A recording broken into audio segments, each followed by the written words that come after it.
Salut les gens. Donc aujourd'hui, petite série de vidéos en Allemagne. Je me fais un petit voyage express dans ce pays qui m'adore et que moi aussi j'adore. Ah non, vous savez très bien que ça part en couille chaque fois que je pars en Allemagne.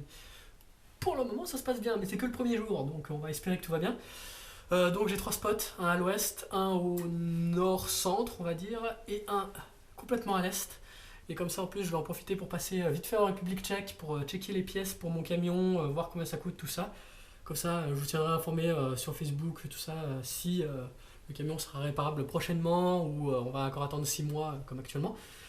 Bon, bref, de toute façon, on s'en bat les couilles, je vous en reparlerai ça sur Facebook, YouTube, Instagram, toutes ces conneries. Donc actuellement, nous sommes au niveau d'une entrée de secours d'un complexe souterrain de l'OTAN qui est abandonné depuis une vingtaine d'années. Ce call spot est peu connu, du coup il a été très peu vandalisé. Il existe déjà une vidéo de ce lieu et quelques photos, mais ça reste un lieu qui est vraiment super intéressant.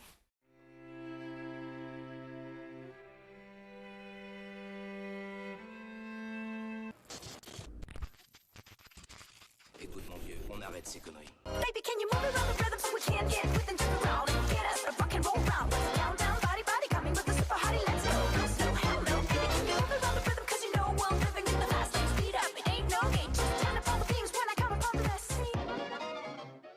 Actuellement, nous sommes pas loin de la seule entrée viable pour ce spot, pour cette exploration. Mais en fait, à l'origine, c'était pas du tout une entrée, c'était une sortie de secours qui servait justement à évacuer la base si elle se faisait attaquer, bombarder et compagnie. Donc on est très très loin de l'entrée principale. Globalement, on est au milieu de la forêt. Au-dessus de moi, c'est de l'herbe. Et entre l'herbe et moi, il y a un dispositif très intéressant. Parce que ce n'est pas un toit en béton au-dessus de moi. C'est des sortes de grosses barres en acier, en béton parallèle, avec des blocs de pierre juste au-dessus. C'est le même système qu'on a vu dans la carrière de l'OTAN, c'est qu'à l'époque je ne savais pas à quoi ça servait, et en fait c'est un système pour pouvoir absorber et laisser passer une partie du souffle en cas de bombardement, justement pour pas que les murs, les plafonds s'effondrent, que les escaliers soient détruits par le souffle, et que la sortie de secours conserve son intégrité. Parce qu'évidemment les entrées principales de ce genre de base sont relativement faciles à trouver pour les services de renseignement étrangers, du coup elles se font toujours bombarder en premier, mais les sorties de secours c'est ce qui est limite le plus caché, le plus secret, et limite, même certaines personnes qui travaillent dans les bases ne savent pas où elles sont, justement pour pas qu'on puisse les bombarder et que tout le monde se retrouve bloqué sous terre et que ce soit la grosse merde. Parce qu'ici, nous sommes dans un ancien poste de commandement qui devrait être en relativement bon état parce qu'il n'est pas trop connu. De toute façon, je vous expliquerai son utilisation tout à l'heure. Et là, nous sommes au niveau de l'escalier pour descendre. Et cet escalier est tellement profond que ma lampe, en faisceau longue portée, n'arrive pas à éclairer en bas. C'est complètement starbé. Donc bon... J'attrape ma sacoche et on y va. Ah oui, quand je vous dis que la base est en bon état, regardez le tableau électrique. Pas un câble de coupé. Oh, c'est pas un câble électrique, c'est un tableau de communication certainement téléphonique, avec toutes ces couleurs, ou peut-être internet même. Mais ouais, un vieux système, parce que de toute façon la base est abandonnée depuis 10 ans, donc c'est peut-être de l'Ethernet ou du téléphone. Je sais pas, je peux pas vous dire. Mais là, on voit que la base est vraiment en bon état. Parce que quand vous trouvez un tableau électrique comme ça, qui n'a pas été destroy et pillé pour ses câbles... Merde, c'est quoi que j'ai cassé? Non! Je suis un vandale, j'ai détruit un truc par accident. Est-ce que c'est moi qui l'ai cassé? Je suis même pas sûr. Bon. Je m'excuse les gens. Je ne mérite plus de faire du urbex, je casse des trucs. Non, j'ai pas fait exprès. Je sais même pas c'est quoi. Ah, c'était collé. Ouais, non, c'est juste la qui était dead. Bref, j'ai rien cassé. Bon, je viens d'arriver en bas. C'était plutôt impressionnant la descente. Je crois que c'est la première fois de ma vie que je descends aussi profondément dans un lieu abandonné. Parce que bon, j'ai déjà fait des mines de sel, des mines, des trucs comme ça, mais des lieux touristiques quoi. Et là, on a abandonné, ouais, ça fait son petit effet de descendre sur cet escalier pérave qui craque de partout. Donc, de nouveau, vous n'allez pas le voir, je n'ai pas assez de portée de lampe. Mais, je peux éclairer à peu près la moitié de l'escalier, en sachant que ma lampe a une portée de 100 mètres. Donc j'estime que l'escalier fait dans les 150-200 mètres de profondeur. C'est très très impressionnant. Et matez-moi le couloir où on va. Voilà, je vois à peine le fond, donc il fait au moins 100 mètres. Je suis déjà allé au bout tout à l'heure, il part au moins 100 mètres sur la droite. Donc allez, on y va.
petite porte blindée des familles avec encore un téléphone. Regardez, il est nickel chrome.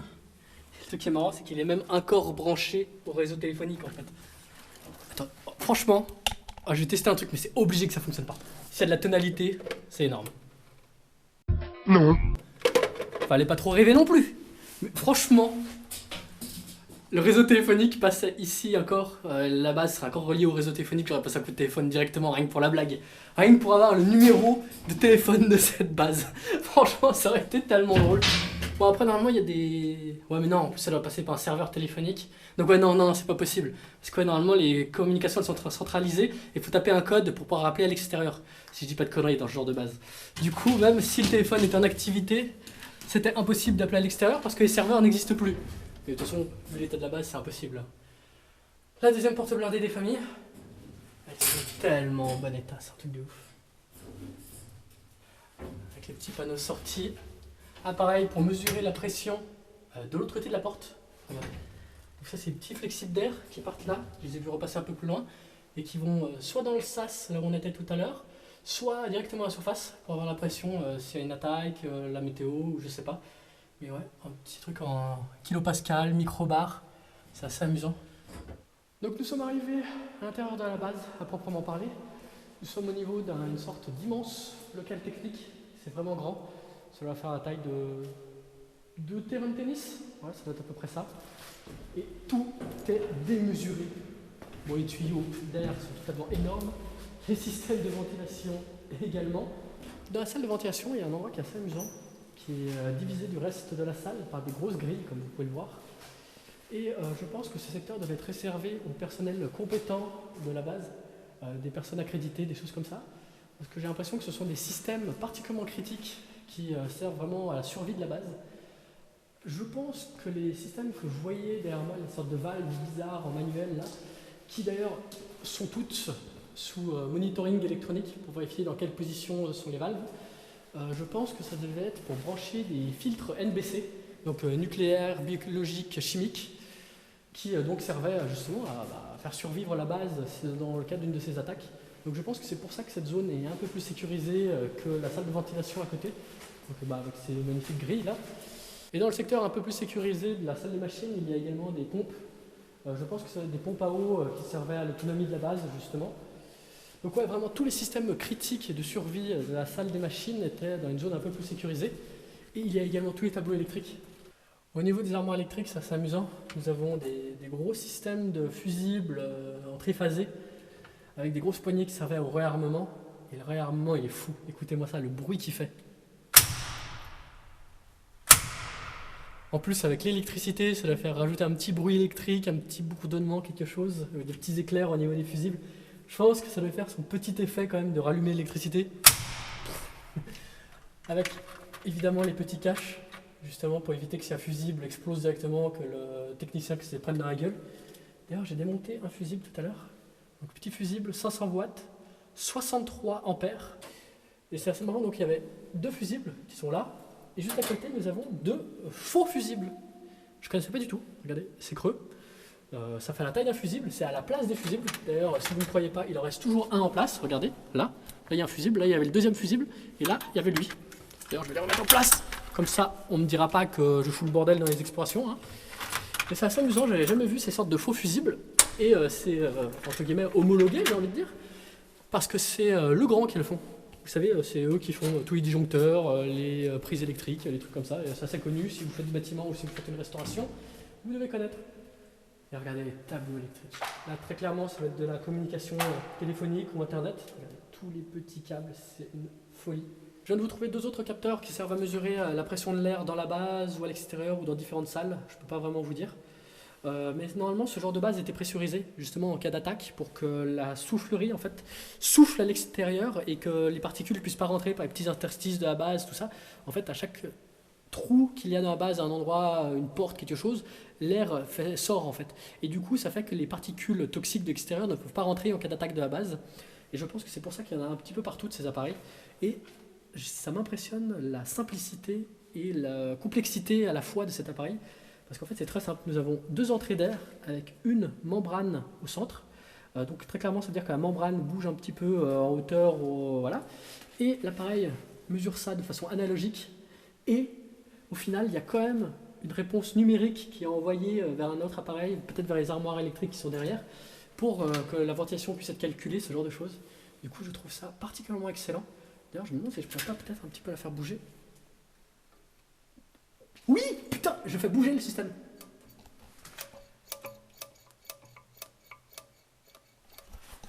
Bon, je sais pas du tout ce que ça veut dire, mais c'est assez amusant de le voir, quoi. Fumer, c'est mal, vous voyez. Ouais, genre, j'ai descendu l'escalier technique, on va dire, celui où il y avait plein de câbles qui descendaient, et je suis arrivé au niveau de deux énormes citernes de carburant.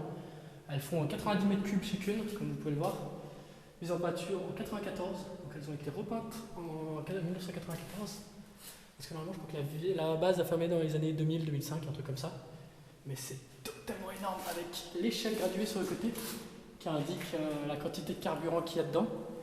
Nous sommes actuellement au niveau du poste de commande de la salle des générateurs qui se situe juste derrière ces vitres brisées. D'ailleurs, je me demandais pourquoi il y avait autant de vitres. Je pense que c'est s'il y a un incendie au niveau des générateurs pour que l'opérateur puisse rester à son poste. Mais c'est assez étonnant parce que cette salle est un cul-de-sac, il n'y a pas d'évacuation.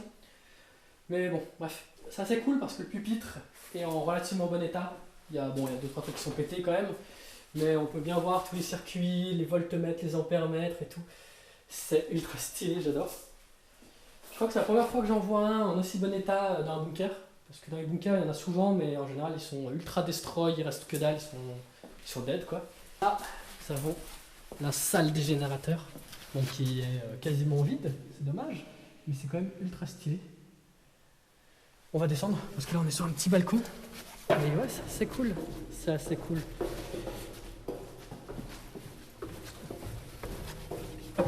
Bon, là, nous avons des petites toilettes, mais on s'en fout.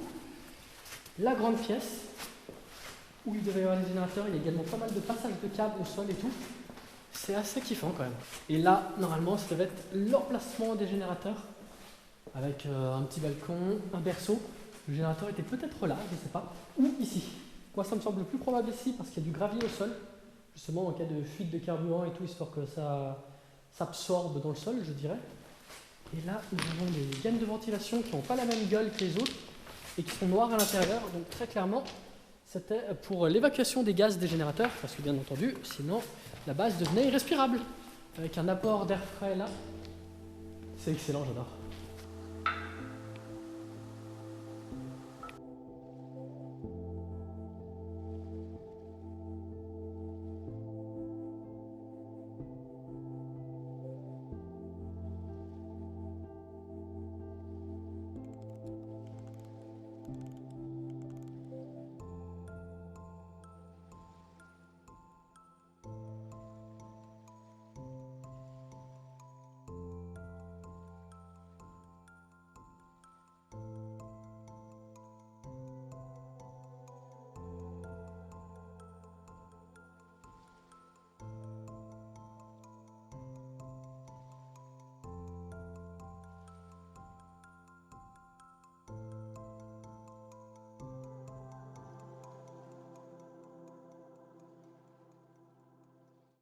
Derrière nous, nous avons la double porte qui sécurise le couloir principal de la base, comme vous pouvez voir. Donc théoriquement, tout droit là-bas, nous devons arriver au niveau des espaces de travail sécurisés. Donc déjà, cette porte est plutôt sympa, donc, comme vous pouvez le voir, avec les petites poignées, les systèmes de verrouillage, tout ça. Mais là, nous avons quelque chose de beaucoup plus intéressant. Nous avons le SAS NBC entrée personnelle. Donc là, théoriquement, c'était réservé au matériel et tout le personnel devait rentrer par là. Donc NBC, c'est ce que je vous ai parlé tout à l'heure, nucléaire, biologique, chimique. Ce sont les plus grosses craintes de l'armée en général. C'est tout ce qui concerne ces trois choses-là, parce que ce sont les trois types d'attaques les plus dangereuses et qui d'ailleurs sont même interdites en temps de guerre, un truc comme ça. Parce que normalement les armes nucléaires, chimiques et bactériologiques, ce sont des armes interdites. Oui, c'est un petit peu con de se dire qu'il y a des armes interdites à la guerre. Parce que oui, on a même codifié comment se massacrer la gueule entre nous quand même, à quel point on aime faire ça quand même. Donc là nous avons la première des trois portes de l'accès personnel. Donc déjà vous voyez que c'est une petite porte blindée plutôt sympa. Un petit 10 cm d'épaisseur, petit mécanisme de verrouillage qui est fort sympathique. Donc là oui, déjà nous avons une pièce qui est plutôt étonnante je trouve. Rouge et jaune. Donc ouais, c'est assez bariolé, c'est assez joli, c'est très coloré on va dire. avec les petits voyants qui indiquent ce qui est possible de faire ou pas. Donc manœuvre libre, porte fermée et verrouillée, porte bloquée, manœuvre interdite. Très clairement, porte bloquée, manœuvre interdite, c'est quand ils viennent de se prendre une bombe atomique, une arme chimique ou biologique sur la gueule. Donc vraiment, quand cette lumière est allumée, c'est que c'est pas bon signe, très clairement. Et là, nous avons vrai sas, donc la petite porte blindée de nouveau, avec encore un de ces petits capteurs de pression, comme je vous ai parlé tout à l'heure. Et la deuxième porte. Et évidemment, gros système de ventilation. Je ne vois pas d'équipement pour décontaminer les gens. Je sais pas. Ça se trouve, une fois que la zone a été contaminée à l'extérieur, les gens ne rentraient plus, ou je sais pas. Parce que normalement, dans ce genre de sas, il y a régulièrement des douches de décontamination, des choses comme ça. Ou alors c'était peut-être du matériel mobile qu'ils installaient que quand il y en avait besoin. Du coup, je ne peux pas vraiment vous dire. Mais ouais, c'est assez amusant à voir. En tout cas, moi j'aime bien. J'aime bien.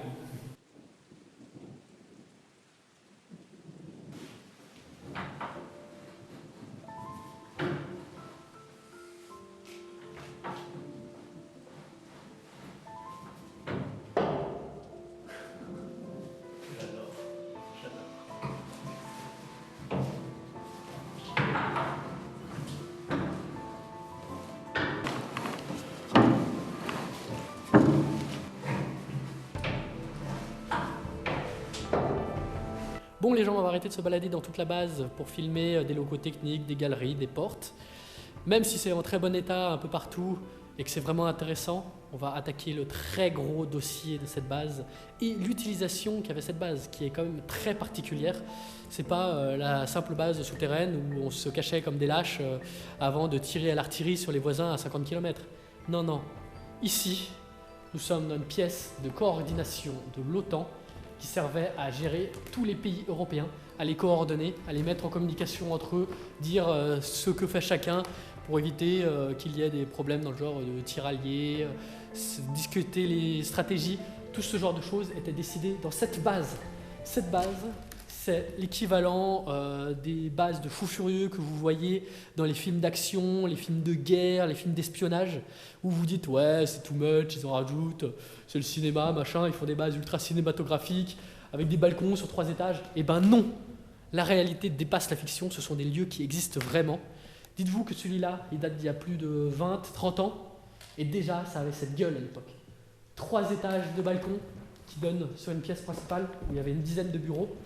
Et là, vous aviez des toiles qui servaient justement à afficher des informations en grand, dans le genre des cartes satellites, des cartes radar, ou je sais pas, ce qu'ils avaient besoin d'afficher en grand. Il faut les afficher sur ces écrans là-haut, avec des projecteurs. Parce qu'à l'époque, évidemment, il n'y avait pas des écrans LCD de 2 mètres de diagonale.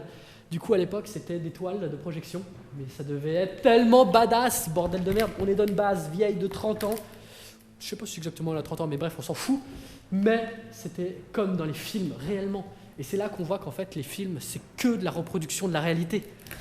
Quand vous dites, ouais, bon, c'est peut-être un peu exagéré, ils en rajoutent peut-être un petit peu. On parle pas de films de science-fiction, bien sûr, mais on parle de tous les films de guerre, d'espionnage, tout ça. Bah, dites-vous que dans la réalité, ça a pu exister ou ça existe actuellement. Et dites-vous que ça, c'est une salle de coordination ancienne. Vous imaginez ce qu'il y a actuellement ?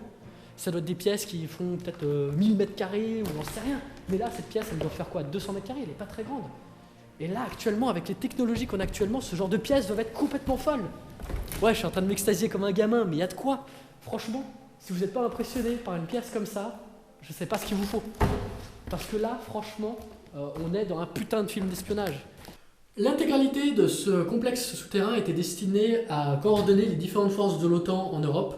Il y avait également des soldats américains et canadiens ici. Globalement, tous les pays de l'OTAN devaient être plus ou moins représentés.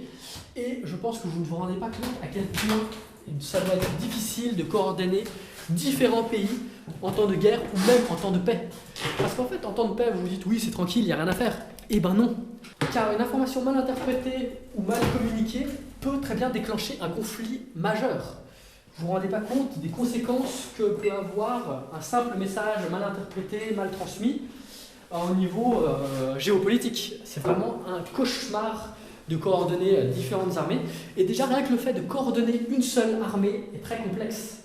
Vous vous rendez pas compte du travail que c'est de l'état-major en temps de guerre. C'est vraiment un travail de fou furieux. Donc ici, il faisait un travail mais monstrueux, je pense. Ça devait vraiment être un truc incroyable. Tous les systèmes normalement doivent être redondants. Il doit y avoir plusieurs systèmes de communication, plusieurs serveurs, plusieurs machins. Et on voit qu'il y a des câbles absolument partout.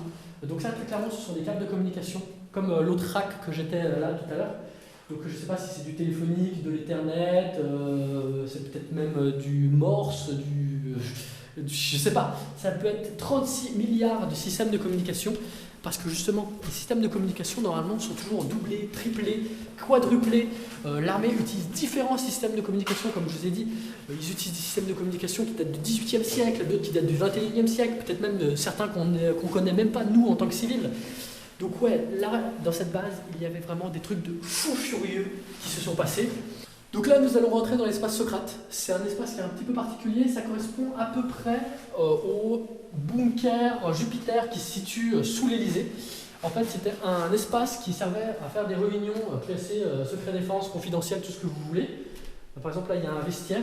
Donc là, en fait, on est dans tout l'espace qui était destiné à la préparation avant les réunions, parce que ce sont des réunions tellement sensibles que toutes les personnes sont fouillées, machin, pour vérifier qu'elles n'ont pas de micro, d'émetteur, parce que oui, c'est pas forcément parce qu'elles sont des taupes, mais ça peut être aussi parce qu'on a pu leur cacher un micro dessus. Et du coup, là, nous sommes vraiment dans un espace qui est très sensible habituellement, où il se décidait les choses les plus importantes de notre planète, à un niveau militaire. À un endroit comme celui-ci, les gens se rencontraient et on pouvait éventuellement déclencher une guerre atomique. Surtout que c'était à l'époque de la guerre froide. Du coup, il y a dû y avoir des réunions de malades mentales ici. Et le petit truc qui rajoute au mystère et qui pique ma curiosité, c'est le fait que c'est le seul endroit inondé de la base. Alors que cette pièce n'est pas la plus basse de la base. Il y a des espaces techniques qui sont plus bas. Parce que globalement, là, on est à pied au niveau de la galerie centrale. Là, on est à un étage en dessous de la galerie centrale. Et au niveau des espaces des générateurs, tout ça, on est légèrement en dessous de la galerie centrale et ce n'est pas inondé. Par contre, là, c'est inondé. Donc, on a une théorie avec mon contact, c'est que la pièce a été inondée volontairement. Parce que regardez, là, il y a une trace d'eau qui date d'il y a très longtemps. Donc, ça veut dire que la pièce est tout doucement en train de se vider de son contenu. Donc ça veut dire qu'évidemment il ne la réalimente pas et compagnie. Donc c'était peut-être justement pour pouvoir garder les technologies qui isolent cette pièce le plus longtemps possible secret. Mais on pense que réellement cette pièce a été inondée volontairement pour pas que des espions puissent y aller et dénicher les technologies qui servent à isoler cette pièce. Parce que si des espions trouvent une technologie qui est capable d'espionner cette pièce, c'est la très grosse merde, vous imaginez même pas. Parce que là, c'est une pièce qui fait cage de Faraday, qui est anti-vibration, anti-tout. Là, concrètement, j'ai vraiment l'impression d'être dans un Mission Impossible, un Jason Bourne, un truc comme ça. Car très clairement, je pense que vous ne vous rendez pas compte du genre d'informations et de décisions qui ont été prises dans ce genre de lieu. Ça va être complètement fou. Concrètement, je pense que quasiment tout ce qui s'est passé ici est classé secret défense et que même dans 100 ans, on n'y aura pas accès. C'est des trucs complètement fous. Mais ouais, on est réellement dans un film. Donc déjà le petit panneau qui met bien à l'entrée, zone réservée, accès réglementé, avec un Judas. Donc clairement c'est pas qui est-ce qui voulait rentrer qui rentrait. Avec des immenses cartes de l'Europe. C'est tellement stylé. Il y a pas mal d'indications qui sont écrites un peu partout. Je vais pas zoomer dessus de ouf, histoire que si ce sont des informations encore sensibles actuellement, que ça finisse pas bêtement sur internet. De toute façon c'est un petit peu open bar, donc si un service de renseignement veut venir, il viendra lui-même. Hein. Mais ouais. C'est complètement starbé. C'est pas trop stylé d'avoir des cartes de cette taille sur un mur sans rien. Ah moi je kifferais franchement. C'est tellement cool, des grandes cartes comme ça. Je sais pas comment tu peux faire pour les avoir, je pense que tu dois les commander individuellement, c'est pas possible. Je pense que ça va être une commande chez un imprimeur. On s'en bat les couilles, on s'en bat les couilles, on s'en bat les couilles. Petite carte du monde. Oh, j'adore, mais tellement. Je veux la même chez moi sans rien. Non, réellement, je pense que si un jour je viens chez moi, je me fais une putain de grande carte du monde comme ça sur leur mur.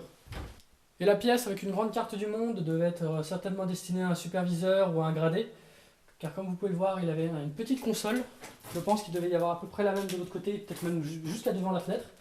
Qui donne sur la grande pièce. C'est complètement starbé. La vue devait être dingue d'ici, mais regardez-moi ça, c'est trop beau, c'est magnifique, j'adore. Je suis comme un gosse lâché dans un film. Non, réellement, c'est tellement cool. Laissez-moi m'extasier. J'adore cet endroit. Je veux habiter là le restant de mes jours. Il y a un truc qui est assez marrant, c'est qu'un peu partout dans la base, il y a des zones plus sécurisées en fait. Et là par exemple, nous avons une sorte de salle forte, donc avec une porte avec des codes et une clé. Donc ouais, ça rigolait pas du tout celle-là. Et à l'intérieur, nous avons la chance qu'il reste que des petites cassettes. Photo, cinéma, vidéo, désarmé. Ah, ça c'est fou. Ligue 3. Il y a du football apparemment. Tenue de survie antitoxique et tout, donc ça devait être peut-être des trucs pour apprendre aux soldats à faire certains trucs. Mais bref, en tout cas c'est assez sympa qu'il reste des cassettes, mais globalement on s'en fout. Parce que c'est quand même une putain de salle forte. J'adore ce genre de conneries. Oui, je suis le seul à m'extasier sur une salle forte dans un bunker souterrain qui est déjà un truc complètement starbé de base. Mais ouais. Mais ouais, concrètement, tout ce que vous voyez là, c'est pas forcément des vandales, ça peut très bien être l'armée quand ils ont défait leurs installations. Parce qu'évidemment, ils ont dû récupérer un maximum de choses pour laisser le moins de bordel sensible sur place. Mais ouais, du coup, je pense que tout ce qui est faux plancher démonté, une grande partie des câbles mis en bordel, ça doit quand même être l'armée plus que des pillards. Même si je pense que les pillards se sont quand même bien fait plaisir au vu du contenu de la base. Parce que niveau câblage et compagnie, je peux vous dire que ça envoie du lourd, il y en a absolument partout. Mais ouais, globalement, la base est en très bon état. Et je pense que les principales dégradations sont dues à la désaffectation de la base plus qu'au vandal. Il y a une chose que je cherche depuis tout à l'heure, c'est trouver les espaces de vie qui servaient au personnel dans le cas où la base devait se retrancher en souterrain. Parce que bon, c'est quand même le but d'avoir une base souterraine, c'est que des gens puissent y rester en autonomie. Hein. Et en fait, je n'ai trouvé que 4 ou 5 pièces qui pouvaient avoir cette destination. C'est relativement étonnant. Donc là, nous en avons une. Peut-être une chambrée, je ne sais pas. Vraiment, il n'y en a vraiment pas beaucoup, du coup ça va être relativement restreint. Là, nous avons une sorte de messe, très clairement. Parce que bon, nous avons un petit ballon d'eau chaude, une petite crédence, des évacuations d'eau. Juste derrière le mur, nous avons toilette douche, mais bon, ça il y en avait à chaque étage, au même endroit. Donc ouais, concrètement, ouais, je pense que c'est le seul pôle de vie qu'il y a dans cette base, c'était ici. Et la raison est relativement simple. C'est car la base ne comptait qu'une petite centaine d'employés ici, avec une petite centaine de militaires. Même si c'était des informations particulièrement importantes qui transitaient ici, la base n'est pas forcément très très grande au final. Nous sommes dans une autre pièce sécurisée, on va dire ça comme ça, parce que là les portes sont normales. Mais par contre il y a des armoires fortes, donc c'est assez amusant à voir. Il y en a 4 grandes, une petite, 2 sont fermées, 2 sont ouvertes. Et d'ailleurs c'est assez marrant parce que les armoires, celles qui sont fermées, n'ont pas été forcées ou ouvertes et compagnie, alors que c'est un truc qui arrive relativement souvent. C'est d'ailleurs parmi les premiers trucs qui sont vandalisés dans les lieux abandonnés, justement dans le cas hypothétique où il resterait quelque chose d'intéressant dedans. Et d'ailleurs, il y a une chose qui est assez amusante, avant de partir, ils ont mis une petite affichette, changer les combinaisons des armoires fortes ouvertes, impératif. Je pense que c'est peut-être parce que les codes sont réutilisés dans une base ou une autre, ou je sais pas. Mais ouais, donc ils ont laissé les armoires fortes ouvertes et ils ont changé les codes. Parce qu'une fois qu'elles sont ouvertes, normalement vous pouvez accéder à la combinaison depuis l'intérieur. Donc ouais, c'est assez marrant, j'aime bien. Mais bon, qu'est-ce qu'il y a? Vous avez l'air déçu. C'est des armoires fortes, c'est cool quand même. Quoi, vous voulez mieux que ça? Vous inquiétez pas, j'ai mieux que ça. Si vous êtes un politicard ou un militaire, je pense que pour vous, un coffre-fort ou une salle forte, c'est quelque chose de particulièrement surfait. C'est old school, c'est vintage. Qui est-ce qui utilise encore ça? C'est vraiment pour les pauvres, les coffres-forts. Moi, je vous propose beaucoup mieux. Petite zone sécurisée à 3 portes. Bon, petite porte de début, sans rien d'incroyable. Et là, déjà, nous arrivons à la deuxième porte, qui est tout de suite beaucoup plus spéciale. Déjà, nous avons un compteur d'ouverture, pour pouvoir vérifier qui est-ce qui est rentré, qui est-ce qui est sorti. Demande d'ouverture de la porte, donc c'est une salle qui ne s'ouvre que de l'intérieur. Et les portes, regardez comme elles sont spéciales. Nous avons des petits joints en cuivre qui fait tout le tour de la porte. Nous avons une deuxième porte, parce qu'évidemment c'est un sas. Il ne faudrait pas que la sécurité soit compromise. Bon, là nous avons un autre espace qu'on va visiter juste après. On va aller directement vers les parties intéressantes. Donc nous marchons quelques mètres. Et nous arrivons au niveau de la chambre forte à proprement parler. Donc première porte blindée, deuxième porte blindée, avec un petit panneau entrée interdite. Et là, concrètement, après mon petit teasing de gros bâtard qui veut vous faire monter la pression, vous devez vous dire, mais what the fuck, où est-ce qu'il nous emmène? Qu'est-ce que ça va être ce lieu? Ça va être un truc de malade mental. Et oui, c'est un endroit de malade mental et c'est totalement starbé. C'est un endroit où même pas 1% ou 1 millième des gens qui ont travaillé dans cette base pouvaient accéder. Les accréditations pour accéder à cette pièce devaient être complètement folles. Parce qu'en fait, nous sommes dans un ancien data center. Nous sommes dans un ancien data center ultra sécurisé de l'OTAN, bordel. C'est totalement fou. C'est clairement le genre de truc, jamais j'aurais pensé en voir un dans ma vie. Certes, c'est abandonné, c'est complètement destroy. Nous sommes quand même dans un data center ultra sécurisé. Et concrètement, les 2 premières portes que je vous ai montrées avec les joints en cuivre, ce sont des portes qui font le sas de la cage de Faraday dans laquelle nous sommes. Là, si nous étions en surface, il n'y aurait aucun moyen de communication avec l'extérieur. Même si on était juste posé dans un champ, juste cette pièce posée dans un champ, il n'y aurait aucun moyen de communiquer avec l'extérieur parce que c'est une cage de Faraday. C'est un moyen de protection contre les IEM, donc les impulsions électromagnétiques, qui sont une arme particulièrement destructrice dans l'armée. À ma connaissance, c'est des trucs qui n'ont jamais été utilisés au combat. Et également, ça permet d'éviter tout type d'espionnage, parce qu'il n'y a aucune onde d'aucune sorte qui peut passer cette pièce. Même pas à travers ce mur. Vous mettez tout ce que vous voulez comme appareil contre ce mur, vous vous mettez juste de l'autre côté, vous captez absolument rien. Cette pièce est ultra sécurisée. C'est une sorte de coffre-fort géant, aussi bien physique que numérique, que onde, tout ce que vous voulez. Rien ne pouvait sortir de cette pièce sans que ce soit voulu. C'est complètement starbé. Je suis littéralement en train d'halluciner. Mais concrètement, là, la liste des gens qui ont accédé à cette pièce quand c'était en activité, ça doit être une liste de moins de 100 personnes. C'est un lieu, mais tellement... Voilà, il n'y a pas de mots. Dans un data center militaire de l'OTAN. Vous vous rendez compte des informations qui étaient stockées dans ce genre de lieu? Et justement, nous sommes dans la pièce technique de la zone ultra sécurisée du data center. Donc avec tous les interrupteurs généraux, donc ventilation, les changeurs de température, les pompes, les circuits diesel et tout. Parce que je pense que si ça se trouve, le système de refroidissement était peut-être même censé tourner au diesel. Donc, nous avons également tout ce qui est l'alimentation électrique. C'est relativement fou. Et même là, la porte, c'est une porte ultra sécurisée. Regardez, là nous sommes, il y a peut-être 5-6 portes blindées avant d'arriver à cette pièce. Et là, c'est que la pièce technique en plus qui est vraiment tout au fond. Là, bon, nous avons quelques armoires de data center qui sont restées. Donc c'est plutôt cool de les voir. Parce que les autres ont tout été enlevés. Ce qui est plutôt normal, on va pas se mentir. Il reste des trucs, mais je trouve ça limite hallucinant qu'il reste ne serait-ce qu'un papier ici. Parce que quand on voit les données qui devaient être stockées là, c'est quoi ça? Module? Mais non. C'est des modems. C'est des fucking modems. Oh, mais la quantité qu'il y en a, bordel. Regardez-moi ça. Oh là là. Attends, il y en a qui sont démontés là.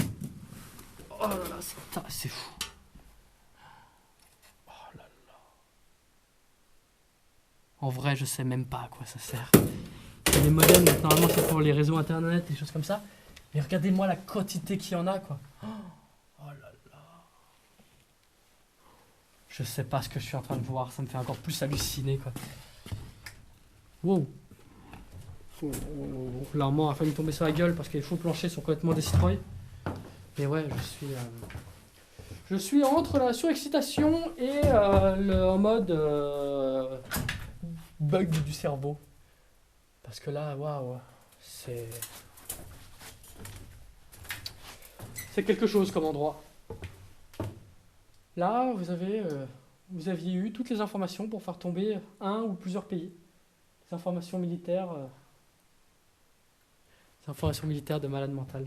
Oh là là. En vrai, même en abandonné, je suis un peu choqué de voir ça. En vrai. Concrètement, jamais dans ma vie, même en connaissant le président, en lui suçant la bite allègrement, jamais de ma vie je pourrais rentrer dans un endroit comme celui-là en activité. Et là, rien que le faire abandonné, c'est déjà fou. C'est déjà une sensation relativement unique, un privilège. Mais là, ouais, toute la base, c'est tellement énorme, quoi. C'est waouh. Ça fout une claque, ce genre de lieu, quand même. Donc derrière moi, là-bas, nous avons la zone du data center avec les 2 portes blindées. Là, nous avons une autre porte blindée où on va aller. Les 2 portes de la cage de Faraday. Donc en fait, là, tous les dispositifs qu'on va voir sont encore des systèmes critiques, des systèmes réellement vitaux pour la base, et c'est pour ça qu'ils sont encore dans cette zone ultra sécurisée qu'est la cage de Faraday. Et en l'occurrence, ce sont les systèmes de refroidissement du data center, parce que les data centers ont des besoins énergétiques tels qu'ils chauffent énormément, et du coup il faut des systèmes de climatisation aussi conséquents. Donc là, voilà, c'est la sortie, l'entrée d'air fraîche pour les data centers qui repartait dans ces tubes isolés et qui repassait dans le mur de l'autre côté. Et là, c'était l'entrée d'air chaud, on va dire. Et là, il y avait une énorme clim qui fonctionnait, qui évidemment n'est plus là parce qu'elle doit coûter plusieurs millions d'euros, évidemment. Mais voilà, c'est un système critique parce que le data center ne peut pas fonctionner avec. Et c'est pour ça qu'elle se situe dans cette zone ultra sécurisée qu'est la cage de Faraday. Donc là, nous avons une autre porte blindée, encore une autre porte blindée. Donc ça fait un sas. Et la raison est très simple, c'est qu'ici, nous avons une réserve de liquide de refroidissement pour le data center et très clairement un espace pour le générateur indépendant du data center. Donc le data center était carrément indépendant énergétiquement. Donc c'est là où vous pouvez vous rendre compte du niveau d'importance de ce data center. Ça devait être quelque chose de complètement starbé. Voilà les gens, on est arrivé à la fin de cette exploration qui a été totalement épique et très très longue pour moi. J'ai pas fait de mesure exacte de combien de temps j'ai passé ici, mais les 8 heures, je les ai pétées très largement parce que le site est immense et qu'il y a énormément de choses à voir. Du coup, c'est ultra cool. Mais ouais, j'ai vraiment l'impression de m'être infiltré dans un Jason Bourne, un Mission Impossible, quelque chose comme ça. Parce que concrètement, c'est le genre de lieux qui sont présents dans ce genre de film, quoi. C'est totalement fou. En tout cas, moi, j'espère que ça vous aura plu. Cette exploration était waouh. Donc n'hésitez pas à me laisser votre avis, un commentaire, un like, des suggestions pour améliorer les vidéos, tout ce que vous voulez. D'ailleurs, je m'excuse pour la qualité sonore qui ne doit pas être incroyable parce que ça devait résonner de ouf dans le micro. Mais ça, j'y peux rien, c'est le lieu qui est comme ça. Hein. Donc j'espère que la qualité sonore sera quand même un minimum au rendez-vous parce que sinon je serais dégoûté. Parce que ouais, le lieu mérite vraiment une vidéo parfaite. Et clairement, c'est pas ce que je vais lui donner parce que j'ai pas les compétences, mais... la vidéo va rester sympa. Et n'oubliez pas une chose les gens, si vous avez envie de m'aider à développer ce projet et à me soutenir, bah, partagez les vidéos, abonnez-vous, parlez-en autour de vous, tout ça. De toute façon, je ne vous apprends rien, mais ça fait pas de mal de vous rappeler que c'est grâce à vous que ce projet existe et se développe. Parce que s'il y avait personne qui suivait ces vidéos, bah, ça ferait longtemps que j'aurais arrêté et que j'aurais pas visité un lieu aussi unique. Parce que c'est vraiment énormément de travail pour trouver un lieu comme ça. Je remercie mon ami qui m'a donné les informations, mais ouais, merci beaucoup. Et merci beaucoup à vous les gens. Et à plus!